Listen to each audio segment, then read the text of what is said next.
Hey, what's up, folks? Welcome back to the Winning Drive here on Texas Football. I'm lifetime Longhorn Rod Babers. Pleased to be joined by fellow lifetime Longhorn, the young prodigy C.J. Vogel, and the coach, our own coach, former high school football coach at Bernie, Capel, Brownwood, Rotan, Belton. Also played college football at Abilene Christian, coached there as well, and was on the staff at the University of Texas for multiple head football coaches. Now you can catch his work at boom, right there, shipleyranches.com. There you go. All right. If you want to get the hats, suede and shield co.com, right? Yeah, that's right.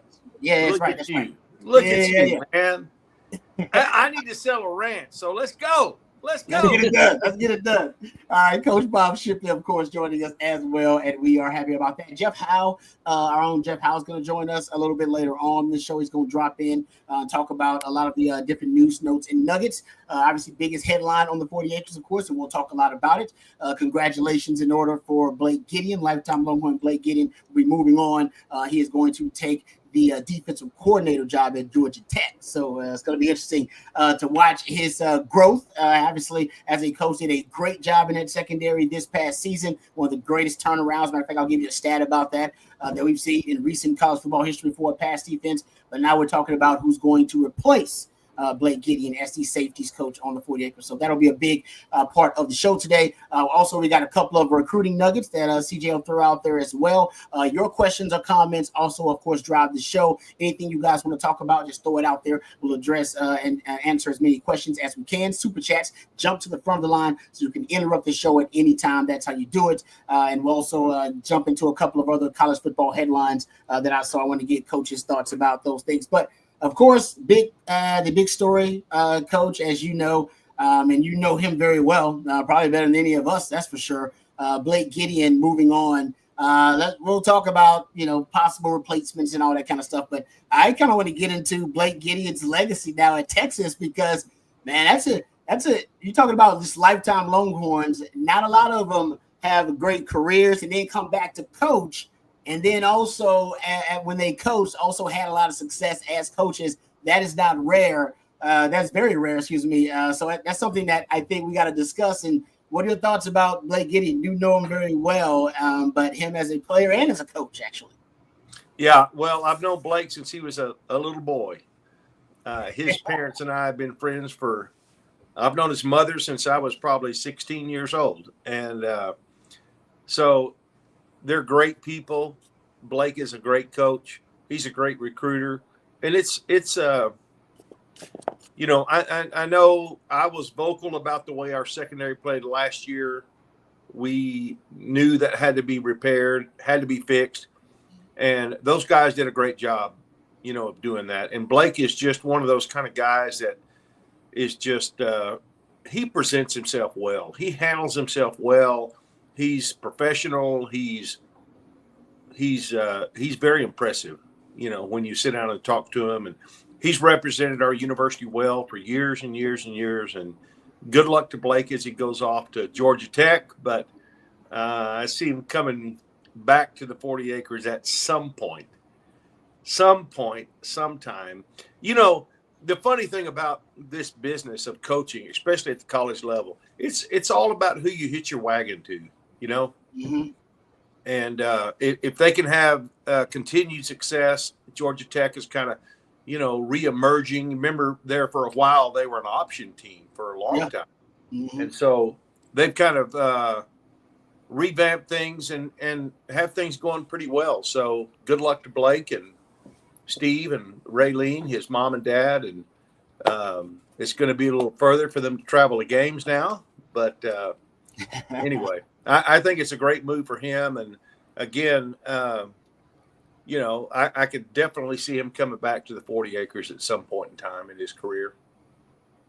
Yep. And he's a great recruiter, as you said. And now he's in probably the hottest recruiting area in the country right now, in that Atlanta area. You can do a lot of damage now if you're at Georgia Tech with a dynamic recruiter like Blake Gideon. Give me your thoughts, CJ, because, a historic turnaround actually in that secondary.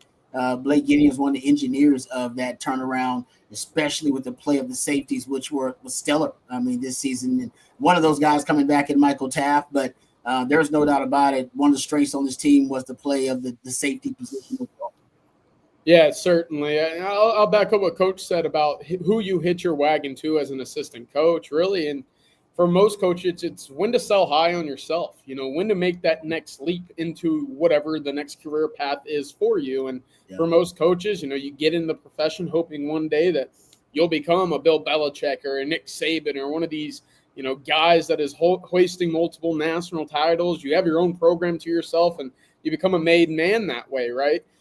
So if that's the goal for Coach Gideon, then hey, this is the next step, and this was a necessary step to take. Is when you're coming off of a year in which you're back-to-back, semifinalists. Your secondary is a top 10 unit in the entire country. You're putting guys into the NFL, and you had a big part in that development. You can point to, hey, I took a walk-on from down the road and turned him into a second-team All-American. And to your point, Rod, I mean, that secondary unit right now and what it's going to be moving forward is the strength of the Texas football team. So that's going to be what we talk about when it comes to who's going to get the job. We each have some names that we believe could be candidates or might be in the running for this job. But at the end of the day, Coach Gideon took this job and he built it into something that it was better by the time he left. And I think that's something that should be applauded, something that Texas fans should be appreciative of, because that's a tough thing to do, right? And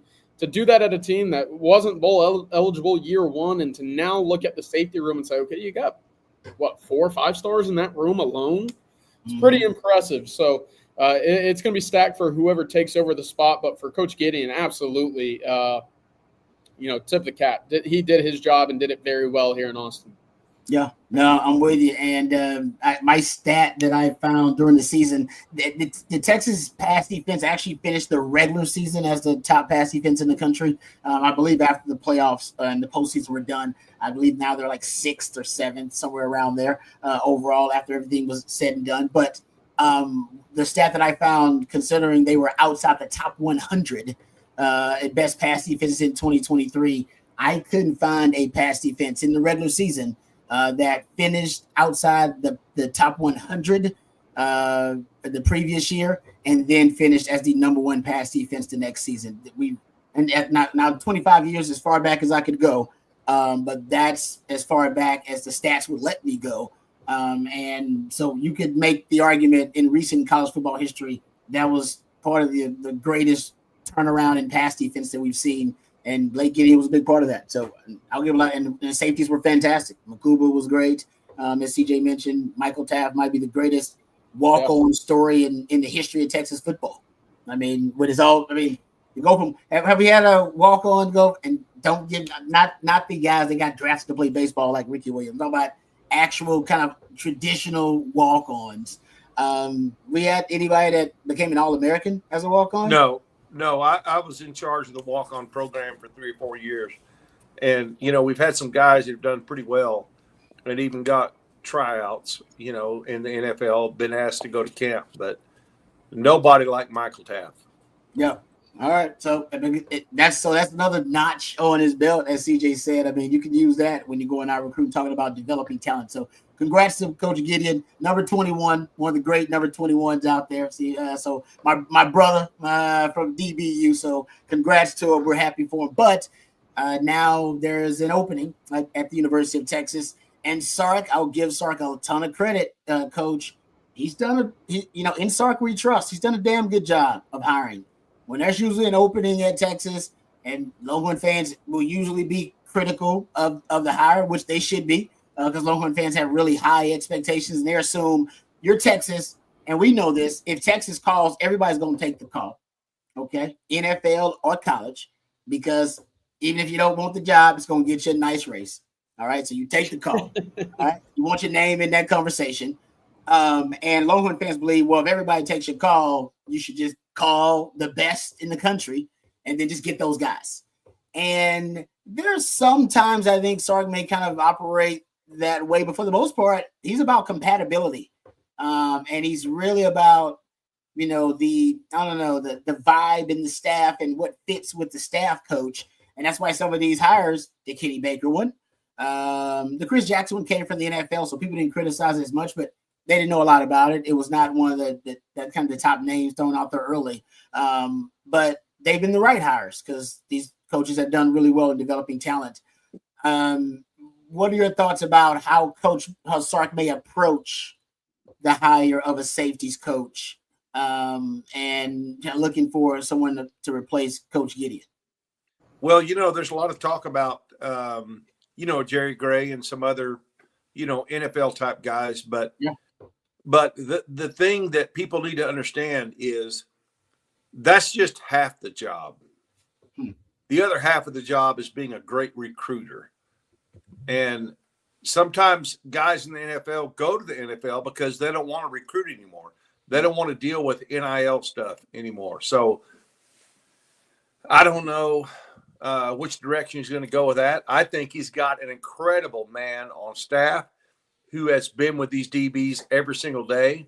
He won the Thorpe Award, and that's nice. That's Michael Huff, as you and I know him, Huff Daddy. And I would love to see Huff Daddy, one of the best to ever play at the University of Texas, to come in and take over. He's at practice every day. He's with the DBs every day. He's kind of like a mentor to those guys. He is a DBU mentor. I credit him with some of the success of what he's been able to do with these guys psychologically. He's been there at the highest level. As good a DB, one of the top DBs in the history of DBU. Yeah. I don't know. You think there's any validity to that? Boom, there you go. Yeah, he's looking around. Thank you, Matthew. Daddy. Yeah, okay. So he threw it out. He's playing with us. I don't know what this exactly means. But coach made a valid point there. He has been with the team. I forget exactly what his title is. It's like player personnel, something like that. He's in that realm, but he's around the team all the time. Every day. He knows ball. We know he knows ball. He knows the scheme because he's in the rooms, in the position rooms. I do wonder if he wants to recruit though. That's the $1 million question for all these guys, because that's another job. That is a whole nother job in itself, is recruiting, in addition to being an actual position coach.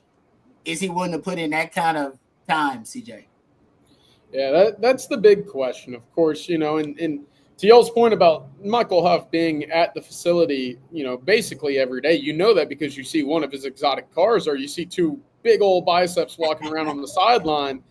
So that's great to have his presence around. Now, to make that jump to be the next secondary coach, safeties coach, that's a lot to ask for a guy who hasn't been on the road for as often as these position coaches are, to become now they got to walk into coaches' offices or front, living rooms basically and say, all right, this is why you should trust me. This is what I've done. This is who I've coached. This is what I plan to do. And obviously we know that Huff has the resume. He's got the skins on the wall to go out there and do just that. But that's a different lifestyle for someone who hasn't previously been a coach before, to go in and just, dive all the way into that deep water and say, okay, recruiting is going to be my life now. And, we cover recruiting pretty extensively here at OTF. It gets exhausting for us. And I know these coaches, it doesn't ever stop for those guys either, but then they also have to go coach a football team. We don't have to do that. So I'll be interested to see. I was going back to what we've seen from Sarkisian with other coaching positions that have opened up under his tenure so far. He kind of has put away the elite recruiters, right? He needed them with Kyle Flood, needed them with Jeff Banks when he first got the job. Had to have that level of, this is who we are, right? Got my Alabama guys, we'll pick and choose whoever else we need. Johnny Nansen, one of those guys now. But more than anything, he said, okay, I'm going to go get some guys from the NFL ranks that can develop. NIL, Texas, the university, the quarterbacks, the winning at Texas, that'll take care of the interest for all of these other big-time 4- or 5-star kids. We got to get them to campus and make sure that talent isn't wasted the way that it was when the last 10, 15 years were here, when you would get, the Malik Jeffersons or some freaky 5-star talents, and you'd look around and say, okay, it didn't feel like they lived up to that level. Now you're seeing walk-ons being developed into All-Americans. You're seeing 3-and-outs from guys who were, heralded as surefire All-Americans. They've been living up to that expectation. Does he go back that route again? My mind kind of tells me yes. But it'll be really interesting because how do you say no to Huff Daddy? That's an interesting one. Yeah, no, we got to talk about it while it's still fun. And And Huff Daddy, but the thing about it is Huff Daddy is a great family man.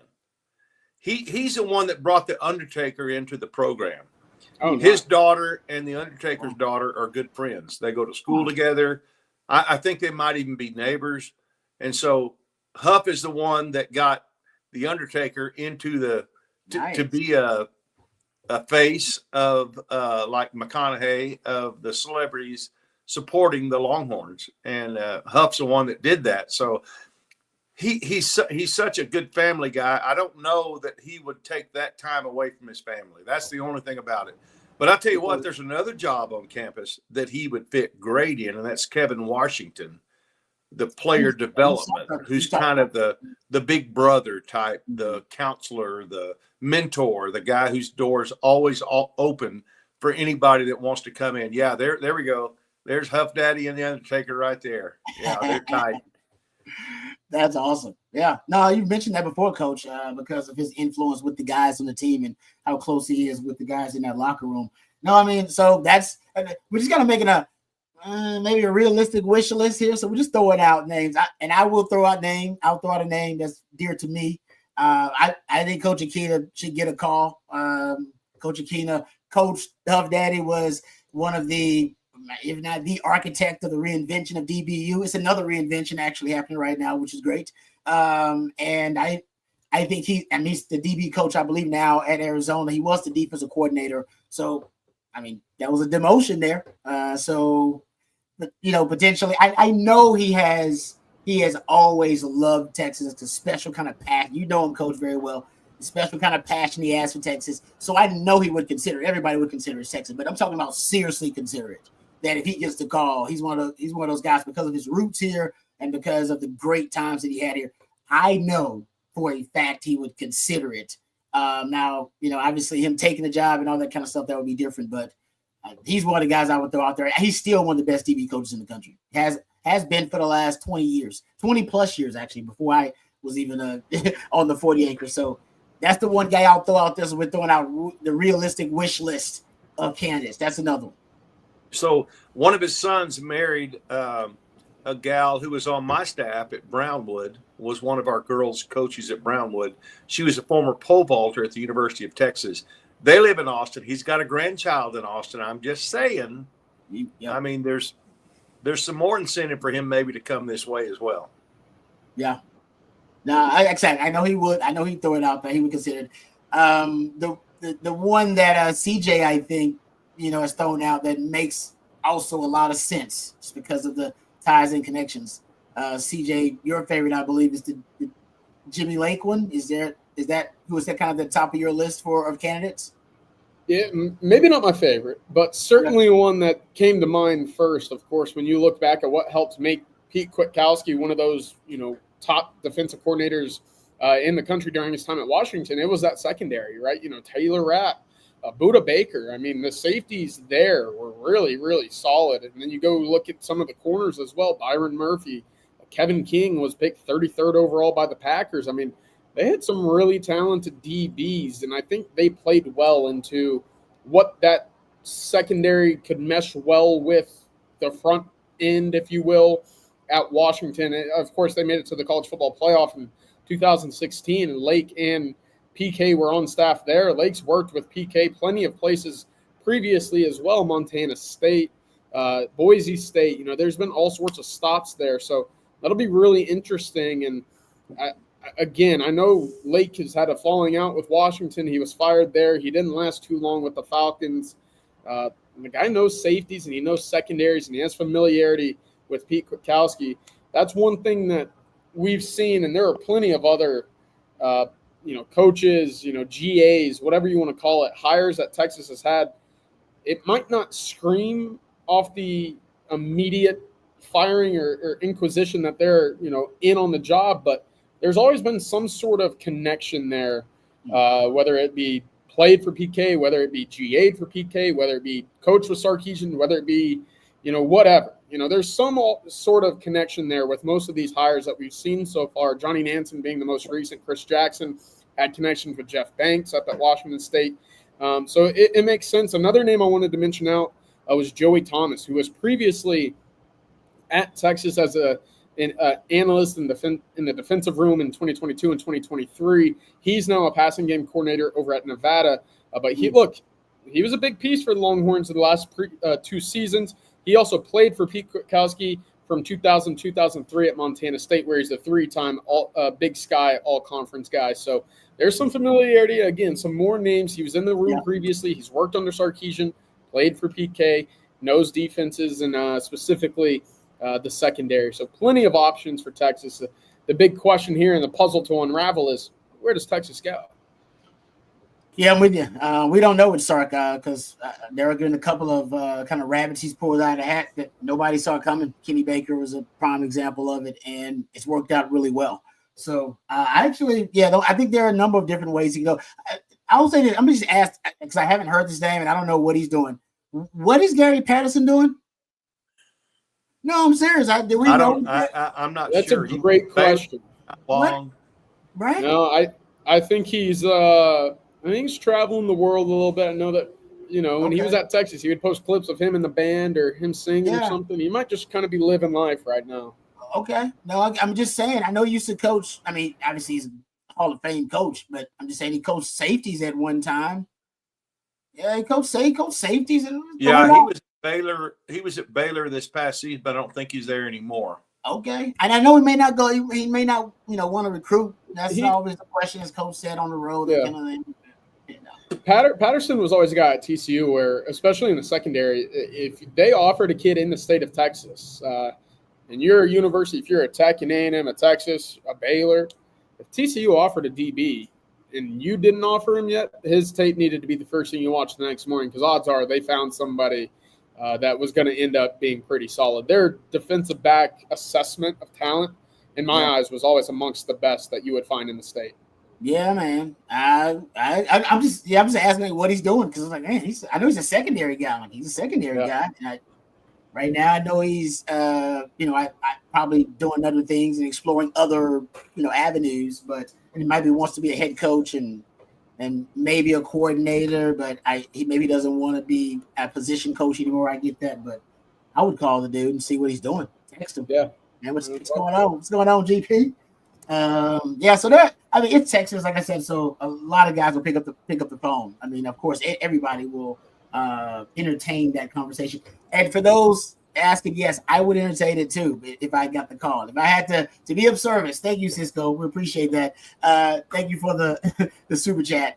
I say smart cat named Brad Babers. I appreciate that. If I got a call, you know what? I would be of service, all right, to the University of Texas. I love it that much. But I think there are much more qualified candidates out there that get the call, including Huff Daddy. If you go hire, they go reach out to Rod B. Then I'd be like, well, Huff Daddy is probably might make more sense since he's been around there. But hey, I'd say I would heed the call. I would heed the call.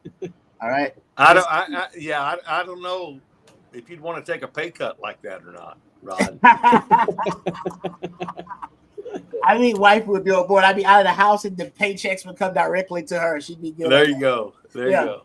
We'd be sitting here, Coach, saying Rod Babers couldn't get those safeties with the alignment. Oh yeah. We got to get the new safeties coach in there. And then everybody would go from loving me on this channel to cussing me out. There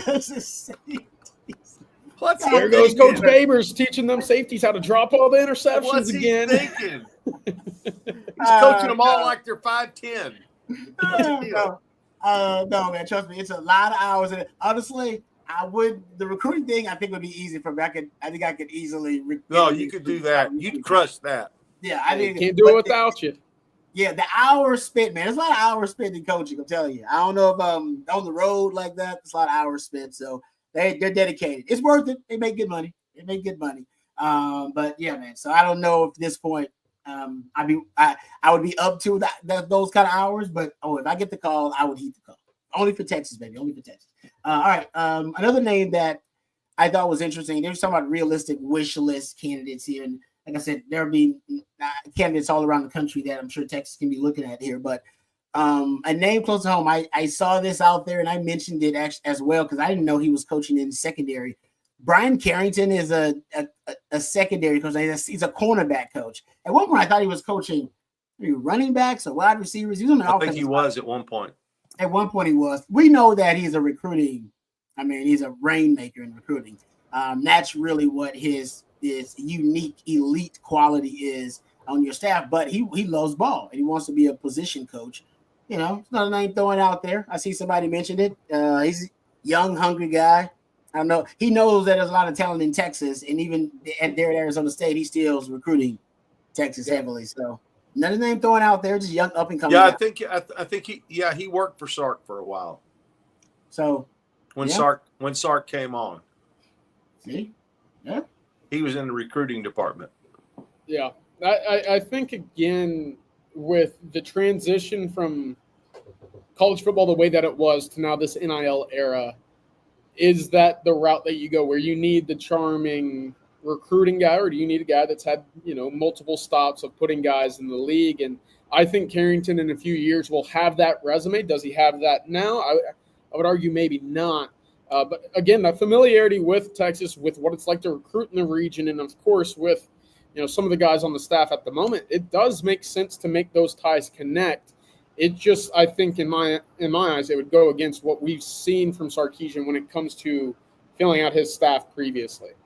Yeah. No, the connection, they matter. Coach knows more than we do. I mean, it's all about who you know, no matter what industry you're in, but especially in the coaching realm. But I know the Huff Daddy thing is really, really popular out there. I think they should consider it. Whether they ended up, obviously going with someone with the lack of experience in terms of developing talent, that would be, like you said, CJ, that'd be kind of, bucking the trend for Sark. But I think they should consider it. And maybe not, maybe coach is right. Maybe they should bring him on at other capacity as well. But Sark is great at hiring. Sark is, as my man CB says here, we should trust in Sark. All right, because Sark's been great at making hires. He's been on the move. So I've liked all the hires because even in retrospect, you like them even more because they've actually fit really well with the staff, and you've seen development, wide receiver, running back. Hell, the defensive line looked really good this year. Look at the linebacker position with Johnny Manson. I mean, I don't know if has he missed yet on one that he's had to replace. I don't know if he's really missed. I wouldn't say missed. Yeah, I don't know. I think he's done a great job, especially with this current group. Chris Jackson, Kenny Baker, Tashard Choice coming in and doing a heck of a job over the last couple of seasons. It's been a really impressive run, I would say, from the initial staff to an opening to finding the replacement and hitting the ground running. It's been as good as I've seen recently. So credit to Sark. He's done a heck of a job. Yeah, I'll actually real quick. This question from 214 Texas Bronco. I believe this is in reference to Al Harris. Former Texas. He was a former Cowboy assistant coach. He's now taken over the safeties coach with the Chicago Bears. So again, tough to pry from the NFL once you get into that position coach role. But Texas, as we've seen, can compete with the money that just about anybody in the league will be making. We saw that as evidence with Tashard Choice and the Cowboys who came rolling. So we'll see. Yep, I like the Al Harris one. Just missed out on. I believe he just signed with them this offseason as their pass game coordinator and DB coach. But I like because I think he was I was playing like FAMU or something like that for a season. He was like at the college stuff maybe like one season, so he's not totally against it. And Texas, of course, is a whole different beast altogether. So I like that one too. Just kind of throwing out realistic wish list. We like that one. So throw a couple more out there. We'll kind of bring up a couple other names as we go through the show. Someone here says Ed Reed recently took a position at Miami. I know, and it was in another role, like a consultant role or something like that. It wasn't a position coach, I believe. I don't know. So he's interested in coaching. We know that, but I think it's only been at Miami for the most part. He did have that one instance where that was a situation at the lower level where he was gonna be the head coach and then resigned. You guys kind of remember that? It was kind of weird. Yeah, it was weird. Yeah, it was weird. But he's interested in coaching. We know he knows ball, and I mean Ed Reed. Man, that guy can recruit just because of the name Ed Reed and what he's accomplished. But as CJ mentioned, yeah, I don't know, in the NIL era, I don't know if you need as much. It's interesting. I don't know if the cool factor in recruiting used to matter because cool was currency in recruiting. Still is to a certain extent in terms of your overall program, but it used to matter with the recruiter itself. This is why Tim Brewster, I call him the Ric Flair of recruiting. And he was great. Like, he really was kind of that superstar of recruiting. And even he kind of admitted because of NIL, he's lost some of his value because usually that's him being that rainmaker, mentality and having that reputation. It did mean a lot before NIL. Like, hey man, that guy can bring him in. He's dynamic. People are drawn to his personality. Yeah, he's a great salesman. It matters, but it just doesn't matter as much as it used to. So that's true. So no, you're right about that, CJ. So I don't know if a star name matters like it used to make the big splash in the coaching hire. This big splash doesn't matter as much as giving a guy that fits and is compatible with the staff. All right, so let's get to let's thank our sponsor, our friends over at Flat Creek, and then we'll get to a couple of questions here. Our friends over at Flat Creek State Winery, we appreciate them for being the sponsor of the Winning Drive. Flat Creek is a fantastic venue, and actually it's very close to downtown Austin, just minutes from downtown Austin, and they've won award after award for their vintage wine Super Texan. Super Texan now available at your local Specs, but also they have a display at your local Central Market too. I saw it. So the good word is getting out about our friends over at Flat Creek Estate Wines. Not only do they produce some of the best premium wines on the market, but our friends over at Flat Creek also are a gorgeous venue available for barbecues and wine tastings every single weekend. Perfect for a day date with your significant other or a weekend getaway with your significant other. That's Flat Creek Estate Winery, flatcreekestate.com. And we appreciate them for sponsoring the Winning Drive and being a part of the Owen Texas football family. That's flatcreekestate.com. All right, let's get back to a couple of we'll get to a couple of recruiting nuggets after we get to a question here too. I think Cisco's super chat, we already got to it, so thank you once again for the super chat there, Cisco. All right, let's get to a couple of recruiting nuggets, CJ. I know just a couple of official visits now that potentially have been confirmed for the Longhorns.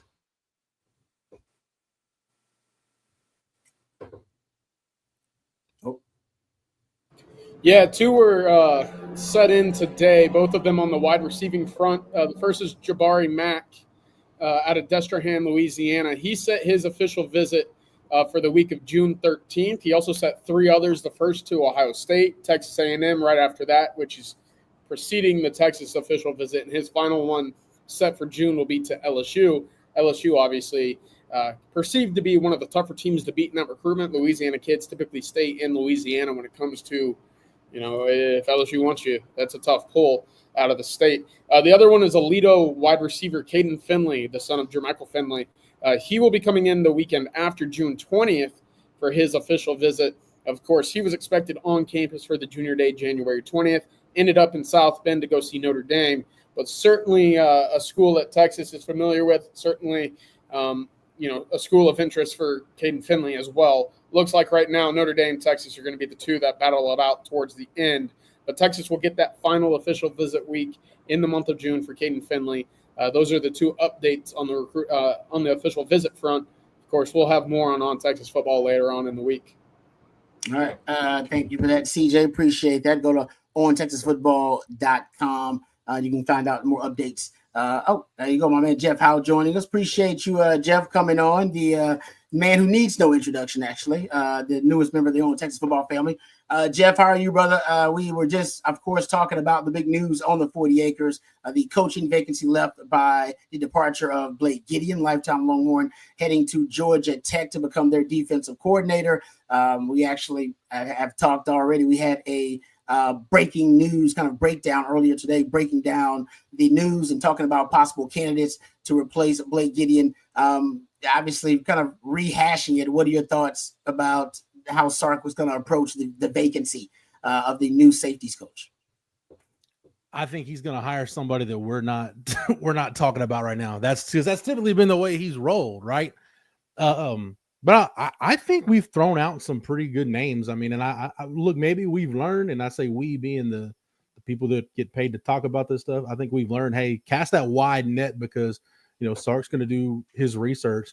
I saw his name just mentioned in the chat. Do you go for a guy like Torian Gray at South Carolina? Do you just say, hey, who's the best safeties coach in college football right now? Make him tell me no. Or do you go to a Dwayne Akina and bring him back? I don't hate the idea of going with a Joey Thomas or a Henry Fernandez, a guy that's been there already. Go get a guy like Ephraim Banda that's got Texas ties. He's got, he's been a defensive coordinator at the college level, and now he's got NFL experience. So there's a number of ways Sark can go. I'd like to think, though, that you want to try to get somebody. And in NIL, the term rainmaker recruiter, I don't know how much it applies anymore, but I think you want to get a guy that geographically he can help you in an area, identify kids and at least bring kids to the table.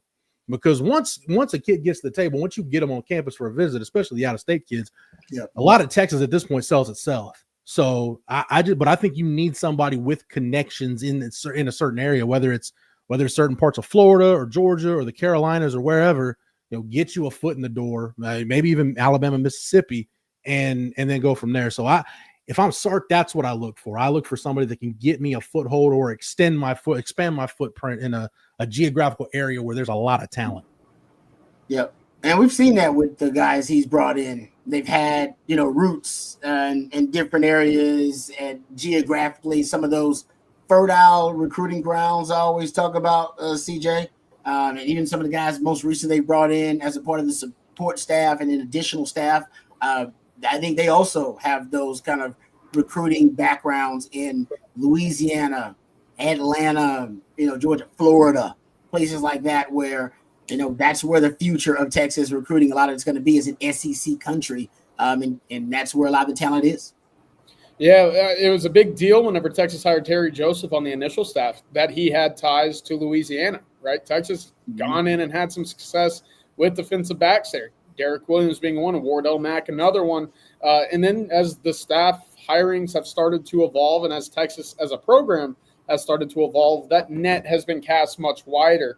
That's where Kenny Baker comes in with his connections to Georgia and Florida. Tashard Choice, his connections to Georgia, and with Tashard Choice, you can basically throw him anywhere in the country, and he'll have quite the success there because that's who the recruiter he is. Up in the Northeast, Coach Flood. I think that's a little underrated since there hasn't been that many prospects brought in, but Texas has made waves up at Bergen Catholic up there in New Jersey. The Hun School up there as well. And, of course, Chris Jackson, Sarkeesian, a number of other guys, Jeff Banks, all have connections down the West Coast as a result of going to Mater Dei. That's Chris Jackson. So a really impressive net when it comes to recruiting coast to coast and who has which territory. What's going to be interesting is, Coach Gideon and Coach Shipley, you can talk about this. Gideon being a Texas kid, gone to Texas, coming back to Texas, he played a large role within the state. He was a guy that was well-liked amongst high school coaches. He did a fine job just carrying the name of Texas and himself in high regard. Is that something that you look for in this next hire? Is a guy that has plenty of ties to the state? Or do you say, hey, I like what I have with Coach Gilbert and Coach Finner behind the scenes. They do a lot of, quote-unquote, the dirty work when it comes to relations with the high school staffs and just making sure that as long as Texas is developing and winning, we'll have no issues recruiting the top talent. Or do you go out and say, all right, I need a guy from Houston and a guy from Dallas, and we'll just make sure that if there's a kid in the state, there's no chance he's going to Oklahoma or an A&M. Yeah, that's a good point. Ephraim Banda is a name I haven't thought about, Jeff. He's a guy that I worked with back on Mac Brown's staff. 2013, he was a graduate assistant, and he hitched his wagon to Manny Diaz. And he was with Manny at Louisiana Tech and Miami and became a defensive coordinator and, has done a great job and moved on up to the NFL. But he's another name I haven't thought of. Just an outstanding guy. I don't know what his chances would be, or if he'd be interested. But that's a name I hadn't even thought of, Jeff. But he certainly has Texas connections. Yeah, the fact that he's ascended up the coaching ladder, coach, makes him interesting. On top of the fact that when he was at Texas, I value guys that there's certain guys that I value their football opinions. And when a guy like Quandre Diggs, who Quandre, has forgotten more football than I'll ever know, really understands the game. When he talks about how valuable, Coach Bandel was to his career and on that staff, that speaks volumes to me. And he wasn't the only one that shared that opinion. But for Quandre to unsolicited, give that opinion, that as a coach, that puts you pretty high up on my list. Yeah. Yeah, no, that's no, Jeff, you had a couple of really good names that we brought up during our kind of breaking news breakdown, and something else you brought up, Jeff, and I want to get coaches' thoughts about it, and I'm sure coaches consider it, but the age of a coach in terms of building a staff, does that matter, Coach? In terms of you had a young guy, and now do you want too much young, youthful energy, which may have inexperience, the mixture of the experience and inexperience, and the young guys who bringing in fresh ideas and fresh energy, and some of the older guys who have the experience and the wisdom. How much is that considered in building a coaching staff? I know it matters, but how much does it matter? And does it depend just on the coach? Well, I think there's so much there's so much talent and I think experience on that defensive staff that I think you can take a chance on a guy. I really do. I think to me, it comes down to a guy who is a proven coach. But like I said, that's where about 30% of your money comes from. The 70% comes from being able to recruit and sign big time guys to come in. And I would imagine that's probably where Sark is looking, just a great recruiter. And I also think somebody that has some ties to Texas and won't just use it to jump up, into another, to another position, which is always going to be a possibility. But PK's kind of got us spoiled, because he's one of the best defensive coordinators in the business right now. And he doesn't interview. He doesn't seem to be interested in being a head job, or I think there's another college he'd rather be at. And those are people, Kyle Flood, just those program guys, who love where they're at. They embrace what they're doing. They don't have to keep moving up the career ladder because they're making plenty of money. The money's not a problem. And so I think it's a position you can take a chance on with a younger guy. But I also certainly see the value in Dwayne Akina and, what he could bring in to the university as well. So I think it's just wide open. I don't see there's any, one type of coach or person that he would want to bring in other than somebody that's going to be a great recruiter and somebody that's going to hopefully not be here one and done type deal. Yeah, no, you're right about that. I think that's kind of Brandon Marion was, right? Brandon Marion was the fast riser, but the feel was that Brandon Marion may not be there for long because he was on his way, still wanted to ascend. And so, yeah, maybe Sark wants to bring in somebody who wants to stick around for a few years in that regard. So it's going to be interesting. One other thing that I wanted to bring up, someone here says, KD35, I'm the best, says Will Harris, current Florida DB coach, has been pegged as a potential Gideon replacement. I got a list here that I'm compiling that continues to grow. He's on the list of one of those guys. And there is a connection there, correct? Played for PK at Washington. Yeah. Yep. And he was with he's been at a couple different college jobs. Actually, I'm sorry. He was the defensive backs coach at Washington. Stayed there with Jimmy Lake, and then was with Jimmy Lake with the Chargers. This past season was his first year at Florida. Coach Shipley, you got me thinking though, when you're talking about experience or youth, with the no limit now on field coaches, could you split the difference and hire a veteran guy to be your safeties coach? And maybe there is a young, graduate assistant type guy. There was a recent GA like a Joey Thomas or a Henry Fernandez, just kind of with their level of experience. Maybe say, hey, I want him to be a safeties coach. Maybe he's not ready. Maybe I just bring him on as a full-time staffer just to coach the nickel position. He's just coaching that star position and learning the secondary, and then have a veteran. If you want Dwayne Aquino back there coaching safeties for a couple of years, and then boom, it's a natural transition. The fact that when you got the resources like Sark has at Texas, and I'm not saying you can go hire 100 coaches, but it kind of makes it to where, Coach, I think we might have mentioned this the other day, you can have a nice little feeder system now of, hey, you're going to coach nickels now, but in a couple of years, you stick it out, we're going to give you a little pay bump promotion, and you go to being the safeties coach or whatever. It's a good idea.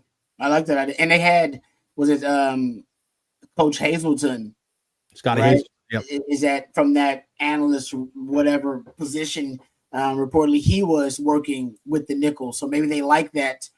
That basically, that method of having individual coaching, a safeties coach, cornerback coach, nickel coach specifically. Because everything they did seemed to work in the secondary this year. So that's a good point, Jeff. In terms of splitting it up, why not? Yeah. It's not like you don't have a limit. There's no limit on how many coaches you can have. So why not hire specifically just a nickel coach, or just maybe money, for Texas it shouldn't be, but maybe somebody wants too much money to be paid just to coach nickels or whatever. But I like that idea. And this is a question I have for you, Jeff, and I don't know if you have the answer in terms of the coaches that are allowed to go on the road in recruiting. Maybe Coach Gideon, maybe you know it as well, Coach Shipley. But I don't know is it only 11, or does it have to be the same 11 that are on the road? Can you change up the 11 who are on the road? You can change. My understanding is you can change it up, because you'll have different times where there's been times where Brandon Harris has been on the road, Chris Gilbert's on the road. You can have different guys on the road. All right, so you can change it up. Okay. Yeah, you can only have that certain number out at one time. Well, out at one time. All right. And it helps. It helps. Texas deployed that whenever they were preparing for when Texas was preparing for the Cotton Bowl and staffs were on the road. Obviously, the Texas coaching staff wanted to stay here, prepare for the game and whatnot. They deployed Coach Gilbert, Brandon Harris, sent them out to Texas, Louisiana, some of these other stops, just to get names, faces, the logo out back on the road.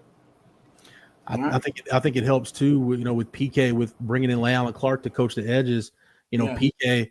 Maybe he doesn't want to be out on the road. Maybe he wants to, be, during the evaluation period in the spring. Maybe he just wants to stay in the office, and that's fine. There's nothing wrong with that. Because Leon Clark's recruiting that position, he can go out and recruit it. PK can get out at some point, but it gives your coordinators, I think, and I guess Kyle Flood, I don't know if Sark's your play caller, but it's going to give let's say your tenured coaches, your veteran coaches, more of an opportunity to stay in the office, maybe spend a couple more hours at home, rather than just knowing they're going to be out on the road recruiting because you are one of those 10 full-time assistants. Yep. No, that's that's why, I think it is important. The guys he's bringing in as these assistants, or the guys he's bringing in to help build the front office that are in the personnel department, the ties that they have, as you mentioned, Jeff, in recruiting, their background in some of these really fertile recruiting grounds can help you. Because you can just all you need is, like you said, open the door. I just need somebody to get me in the door. I need somebody to start that's already got the previous relationship to get us introduced to the right person that has the right influence, and boom, we'll do the rest. And I think that's why I think they are strategically, in a brilliant way, kind of building up this staff the way they are. Yes, we have talked about Michael Huff potentially. Huff is definitely the most popular of the candidates that's out there to fill this job. Can we agree with that? He's easily the most popular. Yeah. Among the fans. So we've talked about it, but does Huff want to go out and recruit? Maybe you don't need Huff recruiting in. That's what we talked about. Because it's a certain 11 you got to put on the road. So maybe you can hire Huff, and Huff don't have to recruit. But Huff would be great at recruiting because he's got the Lamborghinis and all that kind of stuff. So you kind of want him out there. He got the Thorpe. He's got, he's going to impress Pops, because Pops is probably close to, around my age or something like that. Press dad. So, that. So I think, I don't know. I know Huff is popular, but we'll see. Huff did tweet out a very suggestive kind of gif about that he's Yeah, he's excited about something. We don't know what he's excited about though. Could be a new hire, could be somebody else. So we're showing Huff a lot of love. I think Huff would be great at the job. Trust me. I think he'd be fantastic. But it'd be kind of against the grain that we've seen from the hires and the methodology that Sark usually, uses to bring in a new coach. But he is on the staff already in a capacity, and we've talked about that too. And coach says he'd be great. So I agree with that. All right. I want to get you guys first, let's hit our sponsor really quick. Let's hit our friends over at South Point before we move on. Our friends over at South Point Dodge, we appreciate them. SouthPointDodge.com. They have right now a ton of vehicles, over 600 vehicles in stock right now. And they have a great selection of Ram 1500s, 2500s, and 3500s, all marked down with huge savings over at South Point Dodge, SouthPointDodge.com. You can check them out. Austin's automotive everything. That is SouthPointDodge.com. Whatever your truck needs, South Point Dodge is your one-stop shop. You can check out their inventory online at SouthPointDodge.com, or you can go see it in person for yourself off of I-35 in South Austin at SouthPointDodge.com. Really appreciate them for being a sponsor of the Winning Drive and being a part of the Owen Texas football family. That's SouthPointDodge.com. All right. Let's get back to. I see the questions, the comments about Rod Beefer, DB coach. If I got the call, I would heed the call. That's what I said. I throw it out there. How about this one from Drew? CJ, are we going to get an official visit in June from Dylan Berryman? Yeah, the expectation is absolutely. Texas is very high on Dylan Berryman. Dylan Berryman's very high on the Longhorns. Again, another kid from the deep South Louisiana. Tough to pull those kids out from a Frank Harris or Bo Davis, but Texas right now doing a great job. Our Jerry Hamilton has reported that in the past that Berryman looks at Texas as a top team, a top 2 team in his recruitment early on. He's got quite a unique build where everything is basically in the gut region, right? Gut to shoulders is where you see most of his mass. It's a guy that won't move very easily on the interior defensive line. But right now, Texas is certainly in the thick of things, and I'm certainly expecting an official visit from Berryman sometime in June. Nice. All right. Thank you for the question, Drew. We appreciate it. I saw today Andy Staples came out with his top 25 ranked coaches in college football. He has Sark at number 4 on his list, guys, ahead of Marcus Freeman at 5. But behind Kirby Smart at 1, Ryan Day at 2, and Dabo Swinney at 3. What say you? Ranked appropriately, too high, too low for Sark at number 4 ranked coach in college football? I mean, once you get past the coaches that have national championships, which I guess that's what Andy's getting at here, because you look at all 3 of those coaches in front of Sark, that's what they have. Is he suggesting Sark of the rest of the pack is the closest to winning a national championship? He's ahead of Freeman at 5. He's ahead of Dan Lanning at 6. He's got James Franklin at 7. Brian Kelly at 8. Kalen DeBoer at 9. And Lane Kiffin at 10. I think Brian Kelly's too high personally, but that's another story for another day. No, that to me is what it sounds like, though, Rod. It sounds like you're after those first 3 trying to rank them. Hey, who's the next likely to win a title? And Sark is as good a bet as any. He's been in the Final Four the last 2 years. He's about to enter this window, 2, maybe 3 years with Arch. The window's open for Texas right now. So I think maybe this is Andy Staples just saying, yeah, Sark has a path to it. It's amazing, though, Rod. If you would have told me, that this time, 4 years ago in 2021, going into between the 2020 and 2021 season, if you'd have told me you'd have a college football list of top 10 coaches and Lincoln Riley wasn't on it, I'd have thought he was in the NFL or something went terribly, horribly wrong. He's got him at 18. And that is wild to me, because he would have been, again, 4 years ago, 2 years ago, he'd have been top 5, top 7. I don't know. He's got him behind Sharon Moore at 17. So it depends on. I don't know. Yeah, I don't know if that hurts the list or not, or whatever. But anyway, I agree with you. I don't know. The Lincoln Riley is a primary example. We just talked about it too with Coach Gideon as well. CJ, you brought it up. When your stock is high as a coach, and I want to get coaches' thoughts about it. you should cash in. You really should when your stock is high. Now, I'm not saying that Sark should cash. Sark's he's at one of those jobs where basically it's considered a destination job. Like that was your ultimate goal, was to get to University of Texas and be the head coach. But other jobs where it's not saying you're at Iowa State and you're Matt Campbell coach, man, when your stock is high, you might need to cash in. You should have already been hired and fired by the Detroit Lions by now, man. You know what I mean? That should have been you. You know what I mean? Like, I feel like that's kind of because sometimes you got to realize, like, now, man, I had a special player, special team. Might be time. Now, I think Matt Campbell's a hell of a coach. He's still winning games there in the Big 12, so he's a good coach. But in terms of your stock being high, coach, where everybody's, you're getting all these offers, and you're the hot name on the market for college and NFL jobs. Shouldn't you just go? Am I wrong about that? Well, Charlie Strong did it. Yes, didn't work out too good. Tom Herman did it. Didn't work out too good. That's true. So, I don't know. Sometimes you just get lightning in a bottle sometimes. And yeah, you need to cash in on it, but there's no guarantee, obviously. And I would like the argument that Tom Herman did the right way, because looking at it now, Tom Herman might have fizzled out at U of H. And if he fizzled out at U of H, then he wouldn't have ever got the job at Texas. That's kind of my point. I think now looking back, don't we think Tom Herman made the right move? Do we think Tom Herman should have stayed at U of H? Oh yeah.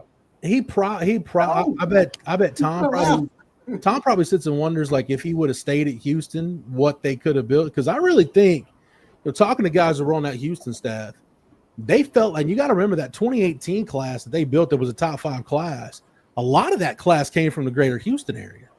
And that staff thought that they had a chance to maybe build the greatest G5 recruiting class, the highest ranked G5 recruiting class that anybody had ever seen. And then, they ended up doing it at Texas. But, Tom might sit and think, hey, what if I'd have stayed at Houston? Could I have built something? But Texas is one of those jobs. It's almost like if you take the Notre Dame job or the USC job or the Ohio State job and you fizzle out, it's like, you would almost rather, Coach Shipley, I don't know if coaches think this way, but this is how I would think. I would rather fail at one of those jobs thinking I would rather know that I failed rather than always wonder, man, what if I'd have just bet on myself and taken that job? No doubt. No doubt. You got to. You have to. Yeah. But, we talk about Matt Campbell. Matt Campbell forever, but I mean, if you do strike it, yeah. Go ahead, CJ. Go ahead, Jeff. No, it's one of those deals. I was saying you could. CJ's on a delay. I think he's on a delay. Go ahead. With Matt Campbell, if I were him, I would have learned from my 2 predecessors, because Dan McCarney and Paul Rhodes stayed too long. They had opportunities to leave, and sorry, Cyclone fans, Iowa State, Ames, Iowa is not one of those places that's a forever job. It shouldn't be. And Matt Campbell had, what was it, Rod? It's $68 million or something the Lions reportedly offered him. Oh, some freaky crazy. Yeah. I choose to believe that was fake news for 2 reasons. One, either, Matt Campbell should have, either the Lions never offered it, it wasn't really on the table, or, I'm sorry, Matt Campbell's an idiot. I want to go do the money grab. You're going to get me, if I'm going to fail, at least I'm going to fail $68 million richer. And then you can always go back. Matt Rule showed it. You can always go back in college. Matt Rule failed in the NFL, ended up getting the Nebraska job. Say what you want about where Nebraska is. That's a marquee job in terms of name value. So Matt Campbell could have always gone back. Yeah. No, I'll make that argument. So CJ's back with us. CJ, you got a point you wanted to make? Sorry about that.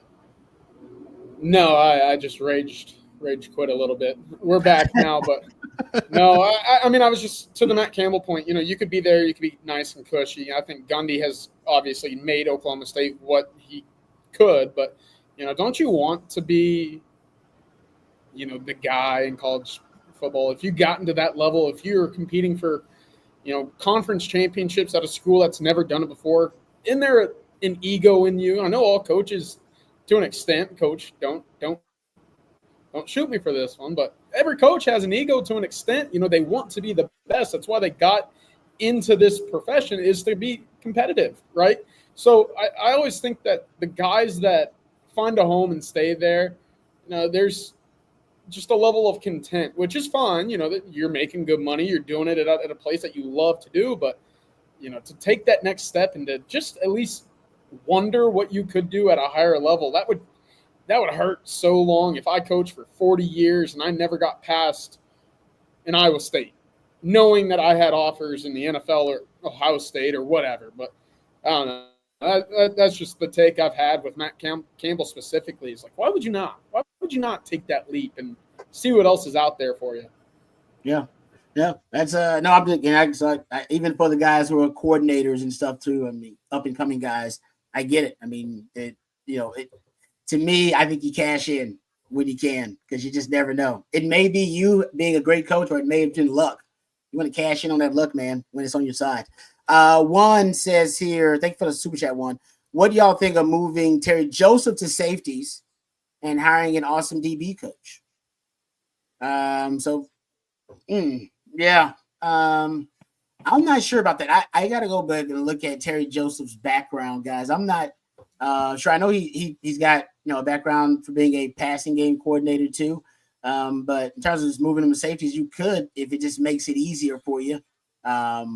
You could do that. If Jeff's right about them dividing it up, nickel, safety, and also a cornerbacks coach, then it leaves you open to hire 2 other guys back in their secondary. Most DB coaches have coached corner and safety at one point, if they coach long enough.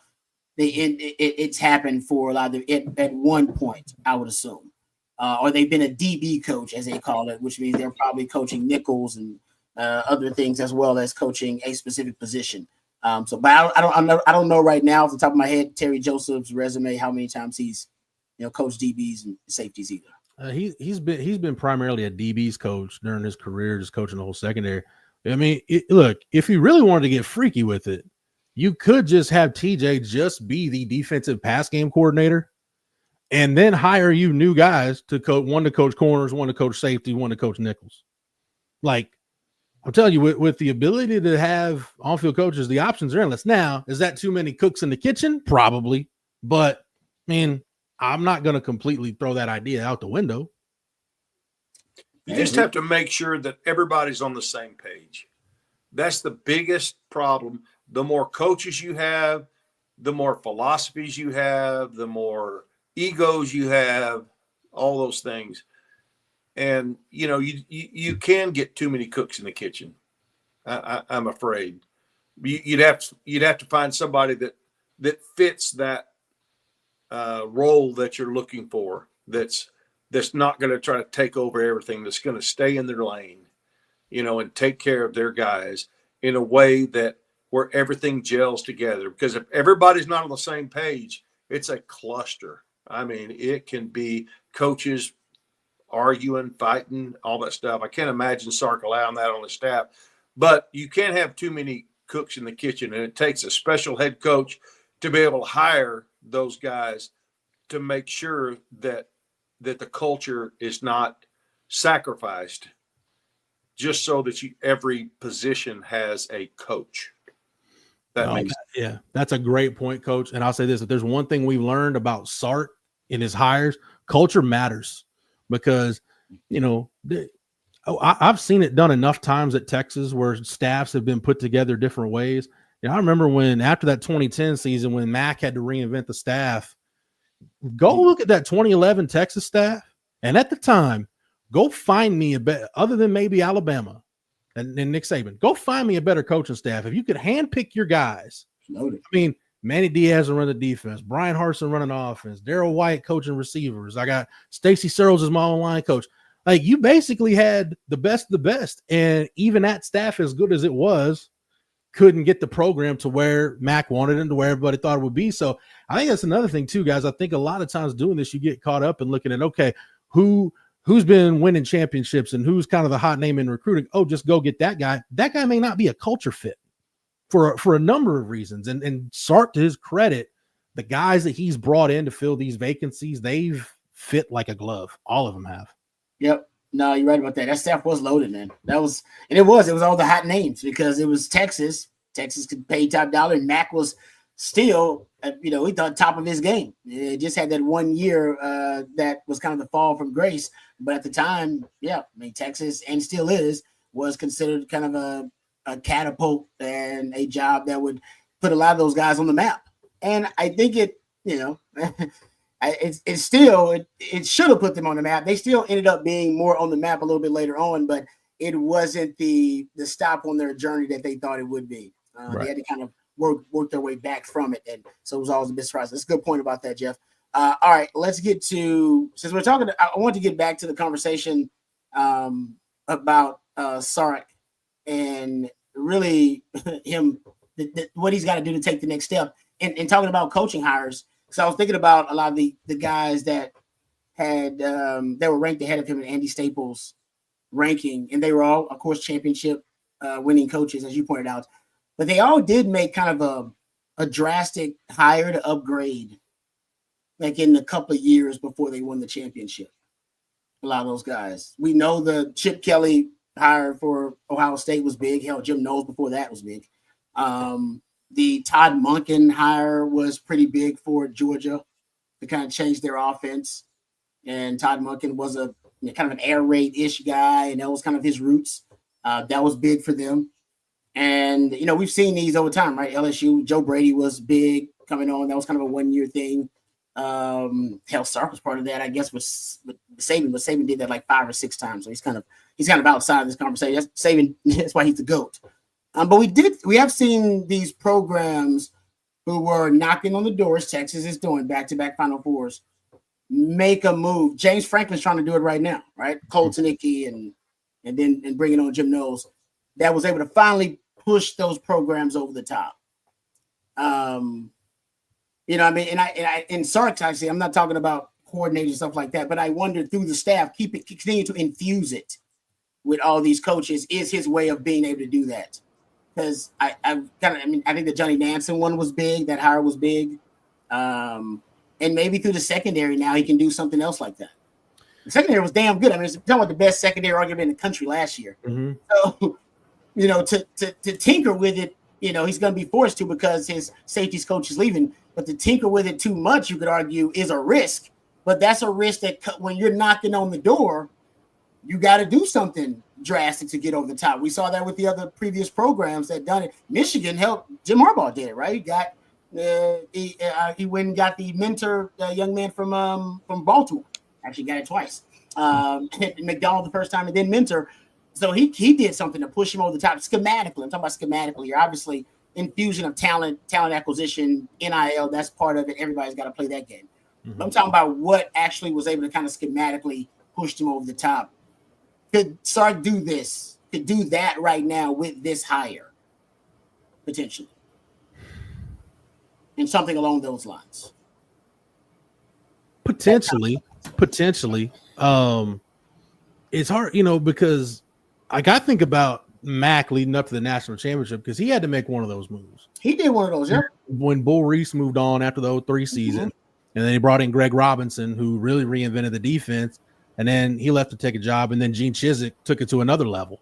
Yeah. And then, had Texas, if Colt doesn't get hurt, had Texas beats Alabama in 2009, we're talking about the Will Muschamp hire having that same impact. Like that gave Texas an edge that it didn't have before. But the thing about that, Rod, it's not a coordinator issue for Texas right now because we just talked about PK is doing as good a job as anybody in the country, and Sark's not going to fire himself. So, I think the tweaks you can make here and there is, I think that's about all the Coach Shipley. I don't know if I'm off on that, but I think that's about all the adjusting Sark can do is just, the tweaks here and there, and hope you get enough ideas that maybe that new extra one or two is the thing that gives you an edge. Yeah. I don't think you need to recreate the wheel on this hire. I mean, but all of us have seen Sark, the way that he does his hiring. I don't know that he's missed on one. Has there been a miss on one? I mean, some guys probably didn't stay as long as we hoped they would, but for the most part, there's a lot of continuity on that staff. They've developed an incredible culture, and it takes everybody on that staff everybody on that staff has to buy into that culture and be a part of it. That obviously has to be the first fit. It doesn't matter how good a guy recruits. It doesn't matter how good a guy coaches. If he is not going to buy into the culture, and I trust Sark enough with his hire, I think we're going to look back after this hire and go, ooh, good hire. Good hire. I don't know what that hire is going to be, but I feel like that he can get the best there is. Yeah. One of the best there is, as long as it's somebody that fits in that culture. Yeah. Yeah, Jeff, to build on that, what do you change drastically about the way that this team is set up, this program is set up, that would get you over the hump? I don't know. I think right now the biggest thing that you could change to get over the hump is just more talent accumulation, and that's what Texas is doing with the number one recruiting class coming in, right? You're starting to stack top three, top one. That typically ends up doing, pretty significant things on the football field when you look at Georgia's, Alabama's, Clemson's of the world. For Sark, to me, and you mentioned it, look, he's the offensive play caller. He's not going to go anywhere. He's the head coach. He's not relinquishing that duty unless his job is on the line. That's typically sign one or sign two of a coach trying to save his job, is relinquishing or taking over the play calling duties when he feels the heat from the upper administration. On the second hand, you just mentioned Pete Kwiatkowski. Well, he's shown you in back-to-back years he can build an elite defense to stop the run, or he can build an elite defense to stop the pass. Now, does he have the pieces? Did he have the pieces in either year to be a complementary defense to do it in both sides of the ball that way? Debatable.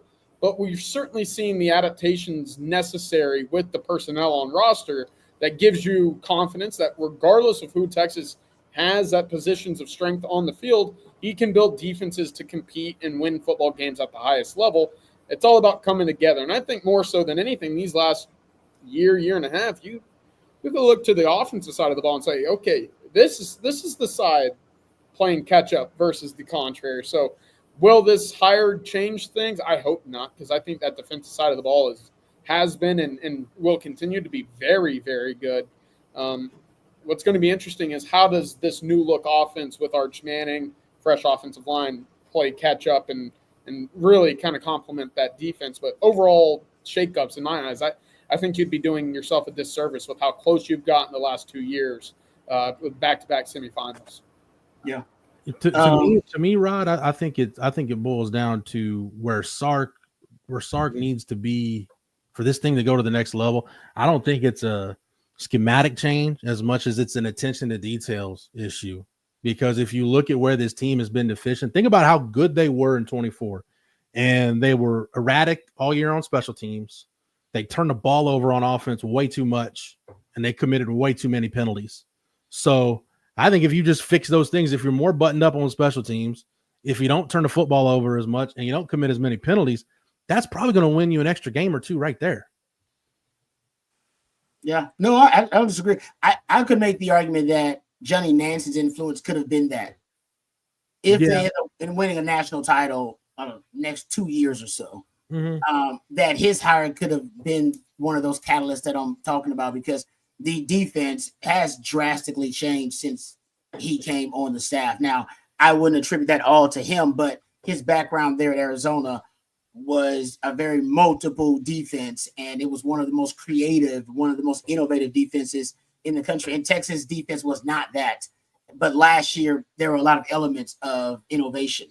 And so I don't think it's going. So you can make the argument there. But, I do think because you're not making one of those big drastic moves that we've seen some of the other programs make that have been able to knock down the door and win the national title, constant tinkering and tweaking and infusion of coaches at supportive levels, because there is no limit. I do think that's maybe the way you get the schematic advantage over the top, because when he has brought in those coaches, they've had influence, like a Johnny Nansen. Yeah. Someone says, we brought up that Sark hasn't missed. Somebody said here, what about Andre Coleman? I didn't necessarily like that hire, but you're right. And then Sark ended up changing his mind. Somebody said the Brendan Marion hire, Frank says, closest to being a miss. you can make that argument from a developmental standpoint, I guess, if you'd like. But like I said, they bring ideas because you got your go offensive ideas. A lot of your two back set stuff came from Brendan Marion's influence with the go offense. So my point is, bringing in different coaches that are going to have an influence, I do think it's still going to be important for Sark because you're not there yet. And you can keep bringing in talent, and those other programs brought in talent too. And talent, you can make the argument wasn't the overall advantage that won them the title. It was the addition to the scheme with the talent. Like it was a combination of, like Ohio State, Ryan Day. I don't know if he'd have won the title if he'd been calling plays still. I think Chip Kelly made a big difference. Yeah. And Jim knows his scheme made him the best defense in the country. Yep. Which, going back to that coaching rankings, Rod, you're telling me Ryan Day, number 2 coach in the country. I know he just won a national championship, but again, I just can't buy it. I can't buy it. I'll be a non-believer in Ryan Day till the end of time, but congrats. Born on third base? Yeah, that's what I'm saying. Born on third base. No, but I think Sark's doing a great job, and I think he's going to do a great job with the hire. But it'll be interesting to see what direction he goes in. All right. I would like to see, just real quick, Rod. I would like to see Sark. I know you can't. Maybe there's not another one, but I feel like Paul Christ really helped him with a lot of things, and if he can get like a veteran coach that he is kind of on the same wavelength with offensively, to maybe just help him look at things a different way. I think that kind of move could benefit him, like a Paul Christ he wouldn't come to Texas, but man, if you could bring in a guy like a David Cutcliffe, somebody like that, then that could be the special assistant type hire, the consultant hire that helps give you that edge. He needs a play caller on the staff he trusts, not to call plays, but just to relate to him. Yep. There are no other play callers on the staff, really, on the offensive side. He needs help in the third quarter. He needs some other ideas, some other way of thinking, whatever that is, because it's so obvious our halftime adjustments into the third quarter have not been up to par. Yeah. In my opinion. Yeah, and that's why I think having a play caller they trust, getting back to Jeff's point, I think it may help them. By the way, Paul Christ, they started working more of the 6 O-line package because Paul Christ had a background with extra O-line packages when he was there at Wisconsin and everything. So it's, I think it's just having more ideas out there are going to obviously bring Texas closer to the promised land. And maybe this secondary hire will be somebody else to bring some new ideas to the table for Texas. But all right. In the meantime, of course, anything that breaks on this issue, on this topic, or anything else related to Texas football, you can find it on TexasFootball.com. Thank you, guys. Thank you to our sponsors. First and foremost, thank you to Flat Creek Estate Winery. Thank you as well to SouthPointDodge.com. Jeff, thanks for joining us. We appreciate you. Thank you to Coach for all the wisdom and the knowledge. Thank you, CJ, for all your hard work. Matthew behind the scenes is the real MVP, ladies and gentlemen. Couldn't do it without him. Thank you guys for all the super chats and all the questions and your participation as well. Tomorrow, you'll have Coffee and Football at 8 a.m. and you'll have our Friday live stream. That'll be at 1 p.m., I believe. 1 p.m. will be our Friday live stream. So tune in for that as well. And in the meantime, for Coach and for CJ and for Jeff and for Matthew behind the scenes, I'm Lifetime Longhorn Rod Bayers. Look 'em Horns. Women's basketball top 25 match.